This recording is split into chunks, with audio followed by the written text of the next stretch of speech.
তুমি আমার সাথে বেইমানি করলা, তুমি আমাকে চিট করলা, তুমি আমাকে ছেড়ে অন্য কাউকে বিয়ে করলা, তোমার ছবি আমি পাবলিকলি পোস্ট করব, তোমাকে আমি হেয় করব। ওই সময়টাতে মনে হয় যে আমার বাবা মা আমাকে বোঝে না, আমার বাবা মা আমার সবচেয়ে বড় শত্রু, আমার বাবা মা হয়তো আমার ভালোটা চায় না। এটা না একটা পাওয়ারের জায়গায় চলে আসে যে আমার হাতে ফোন, আমার হাতে ইন্টারনেট আছে, আমার হাতে অ্যাক্সেস আছে। So if you post anything publicly, I have the right to bully you. বলা শুরু করলো তোমাকে দেখতে ছেলেদের মতো লাগে, তুমি এমন কেন, তুমি এমন কেন। কোনো মেয়ে যদি একটুখানি জবাব দেয়, সেটা ধরে নেওয়া হয় যে ও তুমি সালমান মুক্তাদিরের মধ্যে হতে চাচ্ছ।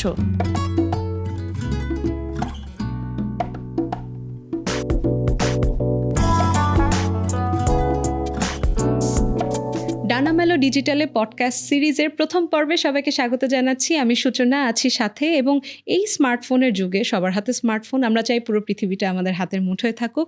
আমরা এই সিরিজটায় 10টি পর্বে আমরা বিভিন্ন গুরুত্বপূর্ণ বিষয় নিয়ে কথা বলবো, যেমন আমাদের ডিজিটাল সুরক্ষা নিয়ে কথা বলবো, আমাদের পড়াশোনার পাশাপাশি আমরা এক্সট্রা কী দক্ষতা অর্জন করতে পারি, সেখান থেকে পকেট মানি কীভাবে আমরা একটু সঞ্চয় করতে পারি, সেগুলো নিয়ে কথা বলবো। এবং ডিজিটাল দুনিয়ায় সাইবার বুলিং একটা গুরুত্বপূর্ণ টপিক। ইভেন গতকালকে রাতেও আমার ফেসবুক পোস্টের নিচে একজন ব্যক্তি অনায়াসে কমেন্ট করে যাচ্ছে, বিভিন্ন রকম বডি শেমিং কমেন্ট করে যাচ্ছে, আমাকে হেয় করে কমেন্ট করে যাচ্ছে। আমার মনটা এত খারাপ হয়ে গেছে তার কমেন্টগুলো পড়ে যে মানে সেইটা কাটাতে আমার পুরোটা সময়, অনেকটা সময় লেগে গেছে। আর আজকের আড্ডায় আমরা সাইবার বুলিং নিয়ে কথা বলবো আমাদের খুবই প্রিয় কামরুন নাহার ডানা আপু, যিনি সোশ্যাল মিডিয়া ইনফ্লুয়েন্সার এবং আমাদের সবার পরিচিত আপু, ডানা ভাই জোস নামে পরিচিত। ডানা মেলো ডিজিটালে আপুকে স্বাগত জানাচ্ছি। সূচনা, তোমাকে অনেক বেশি ধন্যবাদ আমাকে আজকে ইনভাইট করার জন্য। তুমি যেহেতু আসলে বুলিং নিয়ে কথা বলছিলে, আমার মনে হয় সোশ্যাল মিডিয়াতে বুলিংয়ের কথা বললেই সবার আগে মনে হয় আমাদের কয়েকজন কন্টেন্ট ক্রিয়েটার, যারা ফিমেল কন্টেন্ট ক্রিয়েটার, তাদের নাম চলে আসে, বিকজ আই গেস আমাদেরকে সবচাইতে বেশি বুলি করা হয় আর কি। এক্স্যাক্টলি আপু, অনেক সময় এরকম হয় যে মানে বিভিন্ন রকমের কমেন্ট আসে, যেমন করে আমি বলছিলাম গতকালকের পোস্টে আমার মনটা খারাপ হয়ে গেছে। তো এই যে যারা আসলে কমেন্ট করছে, তারা কি বুঝতে পারে যে তারা সাইবার বুলিং করছে বা হ্যারাস করছে? ব্যাপারটা খুবই দুঃখজনক, কারণ আমাদের মনে হয় যে তোমার আঘাতটা যদি চোখে দেখা না যায়, তার মানে হচ্ছে তোমাকে আঘাত করা হচ্ছে না। সো সাইবার বুলিংটা হচ্ছে এরকম, মনে করে যে এটা তো একটা মজার ছলে, আমি ওকে গিয়ে একটা কমেন্ট করেই আসলাম, আমি ওকে গিয়ে একটা বডি শেম করে আসলাম, আমি ওকে গিয়ে একটা বাজে কথা বলেই ফেললাম, আমি ওকে একটা স্ল্যাং ইউজ করলাম, আমি হয়তো বা পুরনো ওর কোনো একটা কথা বা পুরনো কোনো একটা ঘটনা আমি সোশ্যাল মিডিয়াতে লিখে ওকে মানুষের কাছে ছোট করলাম। সবাই মনে করে যে এটা কিছুই না, এটা মজা, এটা হয়তো বা ওকে ছোট করে আমাকে বড় দেখানো, হয়তো বা এটা নিছক মানে আনন্দ ছাড়া কিছুই না। কিন্তু এই জিনিসটাই সাইবার বুলিং। আমরা মনে করি যে সাইবার বুলিংটা হয়তো বা খুব সিরিয়াস কিছু না, কিন্তু সাইবার বুলিংয়ের জন্য অনেক অনেক প্রবলেম হয়। যেমন আমারই খুব কাছের বান্ধবী হচ্ছে কারিনা। তো কারিনা মাঝখান দিয়ে বেশ কয়েকটা মাস ও কন্টেন্ট বানানোই ছেড়ে দিছে, বিকজ মানুষজন সোশ্যাল মিডিয়াতে কোনো পোস্ট দিলে লিখতো শুধু মোটা মোটা, তুই মোটা কেন, তুই এইটা কেন। সে এই বডি শেমিংয়ের কারণে ও কিন্তু she is a happy person, ও কিন্তু নিজের প্রতি কমপ্লিট ছিল, ও নিজের কোনোদিনও নিজের খুদ দেখতে পারতো না আয়নার সামনে। কিন্তু সোশ্যাল মিডিয়াতে আসার পরে মানুষজন ওকে যে পরিমাণে খুদ দেখানো শুরু করলো, যে পরিমাণে ওকে বলা শুরু করলো তোমার এইটা ইমপারফেক্ট, ওইটা ইমপারফেক্ট, আমাকে সারাক্ষণ বলতে থাকে।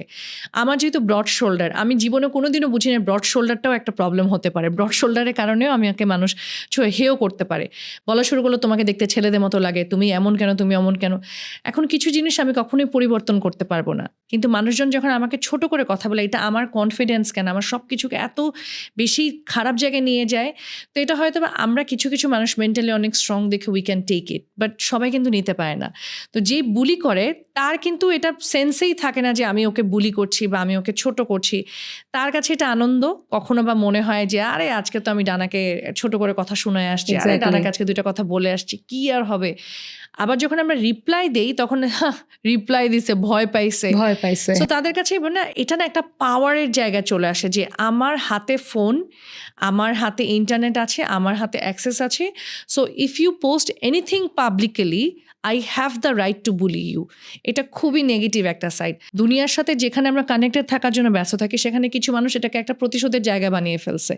তুমি আমার সাথে বেইমানি করলা, তুমি আমাকে চিট করলা, তুমি আমাকে ছেড়ে অন্য কাউকে বিয়ে করলা, ওকে লেটস ডু ইট। কী করবো, তোমার ছবি আমি পাবলিকলি পোস্ট করবো, তোমাকে আমি হেয় করবো, তোমার সাথে আমার যেই কনভারসেশন ছিল সেগুলো আমি স্ক্রিনশট পোস্ট করে দিব। একজনের সাথে একজনের ঝগড়া লাগলো, ওকে নিয়ে কী বলেছে, let's post it. This all are cyber bullying, যেগুলোকে আমরা কখনোই সাইবার বুলিং হিসেবে কনসিডারই করি না। আচ্ছা আপু, আপনার একটা পেজ আছে ডানা ভাই জোস নামে, সেখানে আপনি অলওয়েজ খুব পজিটিভ কিছু পোস্ট দেওয়ার চেষ্টা করেন, সেখানে গিয়েও অনেক নেগেটিভ কমেন্ট করে মনটা খারাপ করানোর চেষ্টা করে। তো তখন আপনি আসলে কি করেন? ইগনোর করেন, না মানে পাল্টা রিপ্লাই গালি দেন, না কি রিপোর্ট করে দেন, মানে কিভাবে এটা ডিল করেন?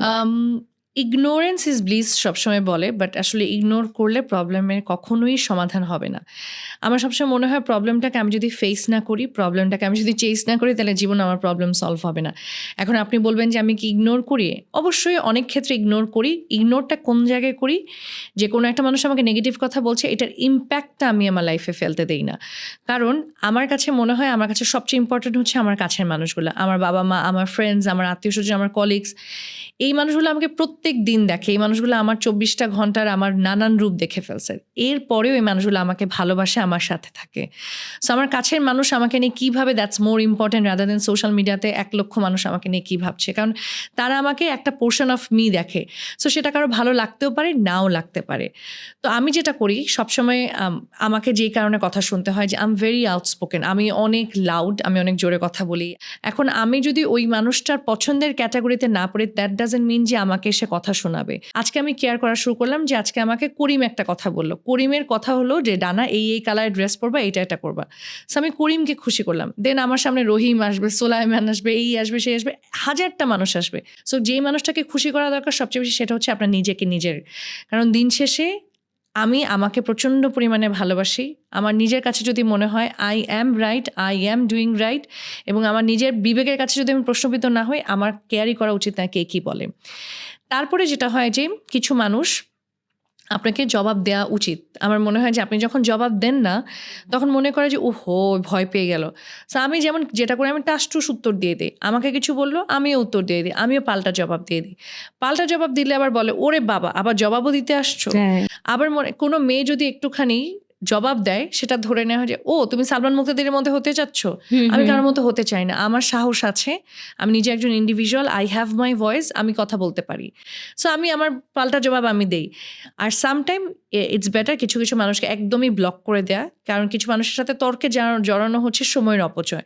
সো আমার মনে হয় আইডিটা রিপোর্ট করা যায়। সো কমেন্টগুলো যেগুলো থাকে এগুলোকে রিপোর্ট করে তারপরে মানুষটাকে ব্লক করে দেয়। সো 3টা জিনিসই আসলে দরকার, ইগনোর করাও দরকার, মাঝে মধ্যে ফাইটও করা দরকার, আর ব্লক করে দেওয়াটাও ভালো। মানে ওটা মানে কমেন্টের ধরন বুঝে আমাদেরকে এটার সাথে ডিল করতে হবে। আর রিপোর্টের যে ব্যাপারটা আপু বলছিলেন, আমরা এরকম হয় না যে আমার নামেও অনেকগুলো আইডি খোলা হয়ে গেছে, আমার ছবি ব্যবহার করে আইডি খোলা হয়েছে? এটা তো আমি ফেস করছি। মজার বিষয় হচ্ছে আমার একটা ফেক আইডি যেটা আমার থেকেও বেশি অ্যাক্টিভ। আমার সেই ফেক আইডি, আমার একটা ফ্রেন্ড আছে, সেই ফ্রেন্ডকে আমার হাজব্যান্ড বানায় ছবি পোস্ট করে, আবার লিখে সে তো অনেক দিন ধরে বাইরে থাকে, তাকে আমি মিস করি। মানে এটা যে কি হাস্যকর, মানে আমাদের কাছে একটা ফান হয়ে গেছে। এখন এটা আমার কাছে ফান কেন? বিকজ আমাকে হয়তো বা 100 মানুষ চিনে, তো তারা ওই 100 মানুষের মধ্যে 10 জন হয়তো বা বিশ্বাস করবে যে ইটস আ রিয়েল পার্সন, বাকি 90 জন তো জানে যে আচ্ছা এটা ডানার ফেক অ্যাকাউন্ট, কোনো সমস্যা নেই, এটা না। কিন্তু হোয়াট হ্যাপেন, আমি যখন ইউকেতে ছিলাম আমার মাস্টার্সের টাইমে, ব্যাক ইন 2018, হঠাৎ করে আমাকে একজন মেসেজ পাঠাইছে। তখন মানুষজন আমাকে অত দেখতো না, চিনতো না স্বাভাবিকভাবে। সে একজন আমাকে মেসেজ পাঠায় যে তুই এত টাকা মেরে এখন বিদেশে চলে গেছিস, আমাদের টাকা ফেরত কবে দিবি? আমি না খুবই বিরক্ত হলাম যে টাকা আমার অ্যাকাউন্ট, আমি আমার মানে জ্ঞানের মতে আমি কারো থেকে কখনো টাকা ধার নেই না, আমি কারোর সাথে বাদ পাই কেন, দেন হোয়াট হ্যাপেন? তো আমি অনেক কিউরিয়াস, আমি রিপ্লাই দিলাম যে কী হয়েছে। ভাই বলছে হ্যাঁ তুই এখন নতুন আইডি খুলছিস, নতুন নাম চেঞ্জ করছিস, তুই আমাদের টাকা মেরে খাইছিস। এখন আমি বললাম যে আমি কি করছি, আমাকে স্ক্রিনশট পাঠান। পরে হোয়াট হ্যাপেন, যেহেতু আমাকে মানুষজন অত চিনত না, আমার ছবি ব্যবহার করে, আমার অনেক কিছু পাবলিক ছিল, ছবি ব্যবহার করে পুরো একটা প্রোফাইল দাঁড় করে একটা পার্সোনা দাঁড় করায় যে আমার বাবা মা আছে, বিকজ আমি আমার বাবা মার সাথে ছবি পোস্ট করি। সো এইভাবে দেয় যে আমার বাবা অসুস্থ, ট্রিটমেন্টের জন্য টাকা লাগবে। সেই আইডি থেকে বিভিন্ন মানুষকে মেসেজ দিয়ে আপনার হচ্ছে বিকাশে বা বিভিন্ন অ্যাপের থ্রুতে টাকা নেওয়া হচ্ছিল। তখন আমি তো পড়লাম প্যারায়, বিকজ হচ্ছে ওই মানুষগুলো এখন আমাকে কোয়েশ্চেন করতেছে যে তুমি আমাদের টাকা ফেরত দেবে, যেখানে I have no idea.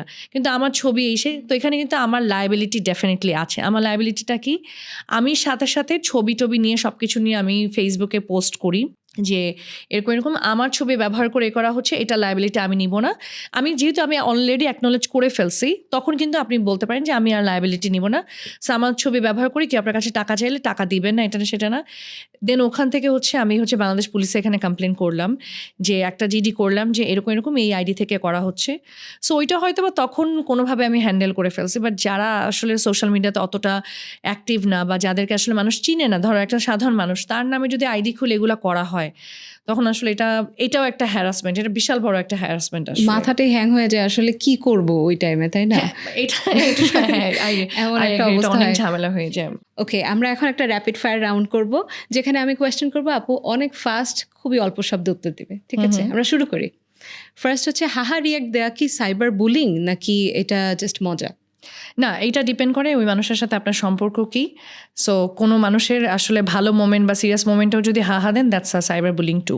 Comment যোদ্ধা হওয়া বেটার নাকি রিয়েল লাইফ ওয়ারিয়ার? অবশ্যই আপু, রিয়েল লাইফ যোদ্ধা হওয়া অনেক দরকার। কমেন্টে সবাই যোদ্ধা হতে পারে, সামনাসামনি সাহস না থাকলে আসলে রিয়েল লাইফের যোদ্ধা হওয়া যায় না। ইনবক্সে আপনাকে যদি কেউ গালি দেয়, বাজে কমেন্ট করে, তখন আপনি কি পাল্টা গালি দেন? এটা আমি বলবো না যে দেই না, আমি দেই, বা যতটুকু ভদ্র থেকে দেয়া যায়। তার থেকে গুরুত্বপূর্ণ হচ্ছে আমি আগে রিপোর্ট করি, তারপরে আমি ব্লক করে দিই। কারণ আমি এই জিনিসগুলোকে আমার শান্তির কোনো ব্যাঘাত আমি ঘটাতে চাই না। আচ্ছা আপা, আপনার ডানা ভাই জোস পেজটাতে যদি কেউ এসে আপনাকে হ্যারাস করার চেষ্টা করে, কমেন্ট করে বাজে কমেন্ট, তখন আপনার রিয়াকশনটা কি হয়? আমার মনে হয় যে তার হাতে অনেক সময়, তাকে এত সময় দেওয়া উচিত না, তাই তাকে আমি ব্লক করে দিই।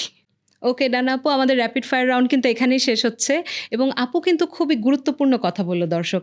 এই যে আপু যখন এরকম কোনো বাজে কমেন্ট পায়, তখন তিনি রিপোর্ট করে দেন বা ব্লক করে দেন। আপনি এরকম পরিস্থিতিতে পড়লে কি করেন সেটা আমাদেরকে কমেন্ট করে জানান। যখনই আমরা বুলিড হই বা আমাদের নামে কোনো রিউমার ছড়াচ্ছে বা কোনো ফেক আইডি থেকে আপনি বললেন যে টাকা চাচ্ছে বা এরকম কিছু হয়, তখন না আমরা ভয় পেয়ে যাই, আতঙ্কিত হয়ে যাই। আমরা ফ্যামিলিকে বলতে চাই না, বড়দের কাছে এই ব্যাপারটা নিয়ে আলাপি করতে চাই না, মনে হয় বাবা মা কি বুঝবে কি বুঝবে না। তো এই জায়গাটাতে আসলে আপনার যখন এই ব্যাপারগুলোর শিকার হন, তখন আসলে ফ্যামিলির সাথে আপনি কি শেয়ার করেন ব্যাপারটা? আমার মনে হয় শুধু আমার না, এটা আমাদের সবারই শেয়ার করা উচিত। কারণ আমাদের বাংলাদেশের টেন্ডেন্সিটা হচ্ছে কি, আমরা মনে করি যে বাবা মাকে বলে বাবা মা বকা দিবে, যেটা আসলে হয়ও, বাবা মা বকাও দেয়। ওই সময়টাতে মনে হয় যে আমার বাবা মা আমাকে বুঝে না, আমার বাবা মা আমার সবচেয়ে বড় শত্রু, আমার বাবা মা হয়তো আমার ভালোটা চায় না, বা আমার ভালোটা কি তারা বুঝতে পারে না। কিন্তু বিশ্বাস করেন, আপনার বাবা মা সবসময় জানে আপনার ভালোটা কি। আর বাবা মার সবচেয়ে বড় ব্যাপার হচ্ছে, আপনি যাই করেন না কেন, বাবা মা দিন শেষে আপনাকে অবশ্যই সাহায্য করবে। তো যখনই এরকম কিছু হয় না কেন, সবার আগে যে মানুষটার সাহায্য চাওয়া দরকার, সেটা হচ্ছে আমাদের কাছের মানুষ। সেটা হচ্ছে আমার বাবা মা হতে পারে, আমার বড় ভাই বোন হতে পারে, অথবা আমার বন্ধু বান্ধব হতে পারে। বাট আমার কাউকে বলতেই হবে, কারণ আমি যতক্ষণ না বলবো, আমার একটা মাথায় যখন আমি একটা জিনিসের আমি হ্যারাস্ট হচ্ছি, আমি যখন একটা ভিকটিম, তখন কিন্তু আমার মাথা ঠিক মতো কাজ করবে না। আমি জানি না যে আমার আসলে কী করা উচিত, আমার সলিউশনটা আমি কোথা থেকে আসবে। তো আমি যখন আমার বাবা মাকে বলবো, বা আমার ভাই বোনকে বলবো, আমার কাছের বন্ধু বান্ধবদের বলবো, সেখান থেকে কিন্তু ওই মানুষগুলো আমাকে প্রোটেক্ট করে রাখবে, আমাকে ঠিক মতো রাখবে, আমাকে সুরক্ষা করবে যে কোথায় তারা কি কি সলিউশন করতে পারে না করতে পারে। সো অবশ্যই আমার মনে হয় কাছের মানুষের সাথে শেয়ার করা সবচেয়ে দরকার। সুখ যেমন আপনি কারোর সাথে শেয়ার করলে দ্বিগুণ পরিমাণে বেড়ে যায়, আপনি দুঃখ অথবা আপনার প্রবলেম যখন কারোর সাথে শেয়ার করবেন, সেটা অনেক অংশে কমে আসে। It's my request to the parents, যে আপনারা যখনই বাবা মা হয়েছেন, অবশ্যই সন্তান অন্যায় করবে, সন্তানকে মাফ করবেন, সন্তানের অনেক জায়গায় খেয়াল রাখবেন। কিন্তু এই বিপদের সময়গুলোতে আমি বলবো যে প্লিজ একটু সাপোর্টিভ হওয়া ভালো। কারণ আমি বলবো যে আমি যে আজকে এতগুলা বছর আমি যে এই জায়গাটাতে চলে আসছি, বা আমি যে এখনও স্ট্রংলি দাঁড়িয়ে বলতে পারি যে আমি ইন্ডিপেন্ডেন্ট, তার সবচেয়ে বড় ক্রেডিট আসলে আমার বাবা আর মার। কারণ আমার মা সবসময়, আশপাশে মানুষ যত যাই বলুক না কেন, আম্মু সবসময় একটা কথা, আমি জানি আমার মেয়ে পারবে, আমি জানি। এবং এইটা বলার কারণে যেটা হচ্ছিল, আমার জীবনে আমার এমন কোনো কাজ করিনি যেটা আমি অনেক প্রাউডলি বলতে পারি যে আমার মা কখনো এটা নিয়ে এম্বারেসড হবে বা আমার মা লজ্জিত হবে, এমন কোনো কাজ আমি কখনো করিনি। কারণ সবসময় আমার মা আমাকে এই সাপোর্টটা দিয়ে গেছে, আর আমারও মনে হয়েছে এটা আমার দায়িত্ব, আমার জায়গা থেকে আমাকে এটা ঠিক রাখতে হবে।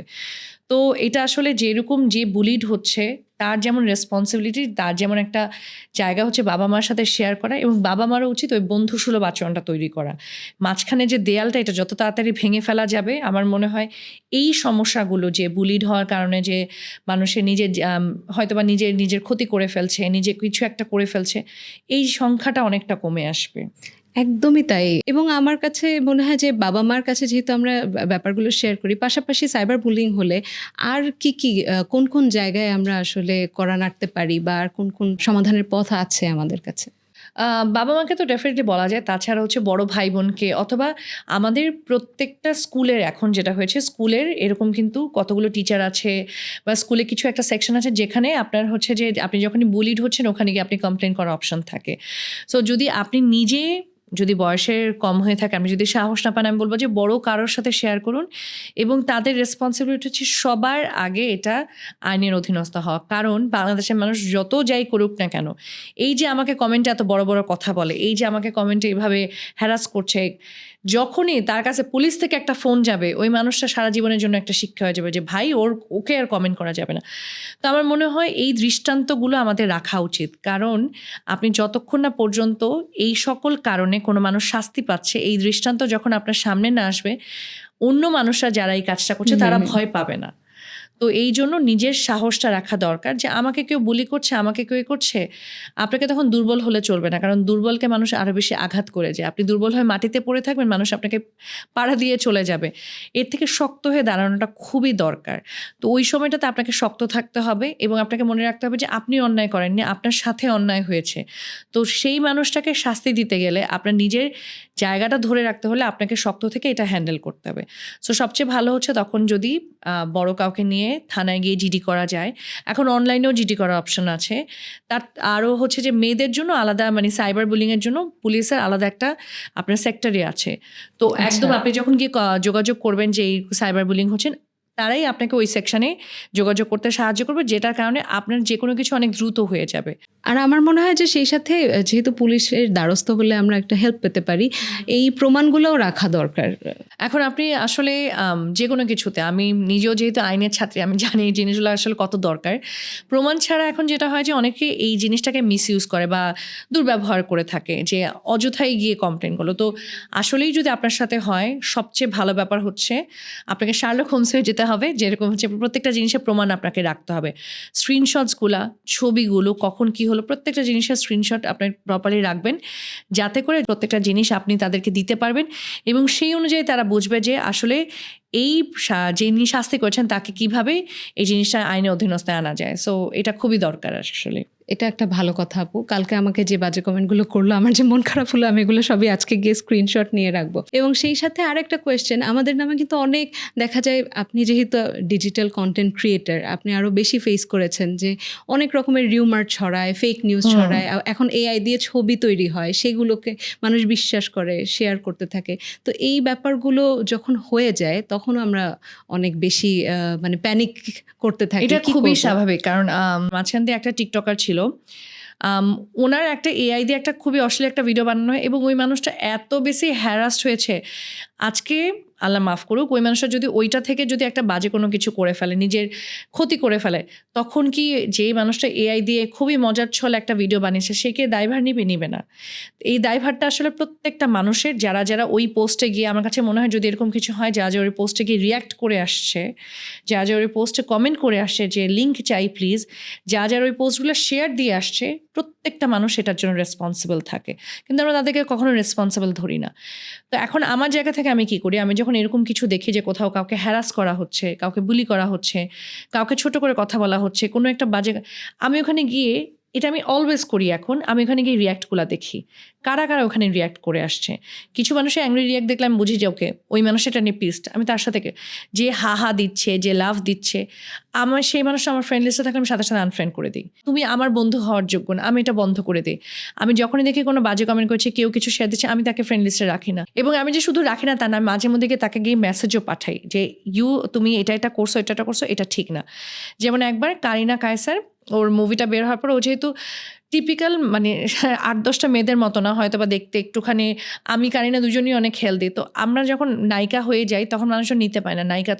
তো এটাতে একটা মানুষ খুবই বাজেভাবে কমেন্ট করলো যে হ্যাঁ ওর মা নর্থ সাউথে পড়ায়, ওরা এটা মানে খুবই, ওইটাকে আমি কমেন্টে রিপ্লাই দিলাম। কারণ আমার মনে হচ্ছে অ্যাজ আ উইমেন, একটা মেয়ে হিসাবে আমার একটা মেয়েকে প্রোটেক্ট করা উচিত, আমাকে ওর জন্য এটা দাঁড়ানো উচিত। ও কমেন্টে সব রিপ্লাই দিবেন, আমি গিয়ে দিচ্ছি, বিকজ আমার এটা খারাপ লাগছে যে একটা মেয়ে হয়ে আমি কিভাবে চুপ করে বসে থাকবো। কিছু মানুষের চুপ করে বসে থাকে, এটাও আপু প্রবলেম। কেন অন্যায় হলে আমি কেন চুপ করে বসে থাকবো? আমার ফ্রেন্ড লিস্টে একজন একজনকে বুলি করছে, আমি কেন চুপ করে থাকবো? আমার তাকে বলা উচিত যে তুমি যেটা করছো অন্যায়। কারণ অন্যায় না বলা পর্যন্ত, অন্যায়কে অন্যায় হিসাবে দাঁড় না করা পর্যন্ত কেউ এটাকে অ্যাকনলেজ করবে না যে এটা অন্যায়। সো আমি জিনিসটা করি, আমি গিয়ে ডিফেন্ড করি, আমি গিয়ে কথা বলি, আমি ওই মানুষটাকে আমার ফ্রেন্ড লিস্টেও রাখি না, কিন্তু আমি তাকে বলি যে তুমি যেটা করছো সেটা ভুল। তো এটা আসলে আমাদের প্রত্যেকটা ইন্ডিভিজুয়ালের জায়গা থেকে করা উচিত। কেন জানি এটা স্কুল লাইফেও আমি দেখতাম যে একটা মেয়েকে হ্যারাস করছে, বাকিরা দেখেও চুপ করে থাকে। এটা নিজে করে মানে কি সেফ থাকতে চায় আর কি। মনে হয় যে আমি জানি না, আমি এর মধ্যে এইসব পড়তে গ্যাঞ্জামে চাই না। পড়তে চাই না। এখন আমি আসলে এই গ্যাঞ্জামে অনেক পড়ি, কারণ আমি আসলে সবার সাথে যুদ্ধ করা শুরু করে দিয়েছি, কেন এটা হলো, কেন ওই মেয়েকে বলা হলো। এই কারণে যেটা হয় যে মাঝে মধ্যে আমিও খারাপ হয়ে যাই যে সবাই বলতেছে এটা, তুমি বলছো ওইটা, বাট আমার কাছে মনে হয় যে আমরা যদি না বলি তাহলে কে বলবে? একদমই তাই। এবং এই যে যে নিজের সাথে হলে তো কথা বলি, কিন্তু অন্যের সাথে হলে চুপ করে থাকার একটা ব্যাপার, আমাদের টেন্ডেন্সি এটা খুব বেশি। থ্যাংক ইউ সো মাচ আপু। সুজনা, তোমাকে অনেক বেশি ধন্যবাদ। আর প্রোগ্রামটার নামটা এত সুন্দর যে ডানা মেলো ডিজিটালে। আসলে আমাদের মেয়ে হই বা ছেলে হই, যেই হই না কেন, আমরা মানুষের ভয়ে ডানাটা মেলতে পারি না। তো আমার মনে হয় মানুষকে ভয় না পেয়ে আসলে আমাদের ডানা মেলা উচিত। ডানা আপুর মতোই আমরা ডানা মেলবো, সে আত্মবিশ্বাস আমরা রাখি। আজকে আপনার কাছ থেকে অনেকটা সাহস আমিও পেয়েছি, দর্শকরাও পেয়েছে। দর্শক, আজকের আড্ডা থেকে আমরা যেগুলো বুঝলাম যে সাইবার বুলিং করা এটা কিন্তু কোনো মজা না, এটা অবশ্যই হ্যারাসমেন্ট। এবং আপনার সাথে বা কারোর সাথে সাইবার বুলিং হচ্ছে এরকম যদি হয়ে থাকে, অবশ্যই তার বিরুদ্ধে আওয়াজ তুলতে হবে, সেই আইডি রিপোর্ট করতে হবে এবং প্রয়োজনে আইনের আশ্রয় নিতে হবে। সেই ক্ষেত্রে আপনাকে কিন্তু প্রমাণগুলো রেখে দিতে হবে। আপনি এই ধরনের সাইবার বুলিংয়ের শিকার হলে কি করেন, আপনার সেই সাহসিকতার গল্পটা আমাদের সাথে কমেন্ট বক্সে জানিয়ে দিতে পারেন। এবং আজকের ডানা মেলো ডিজিটালের এই পডকাস্ট এপিসোড থেকে বিদায় নিচ্ছি। ততক্ষণ পর্যন্ত ভালো থাকুন।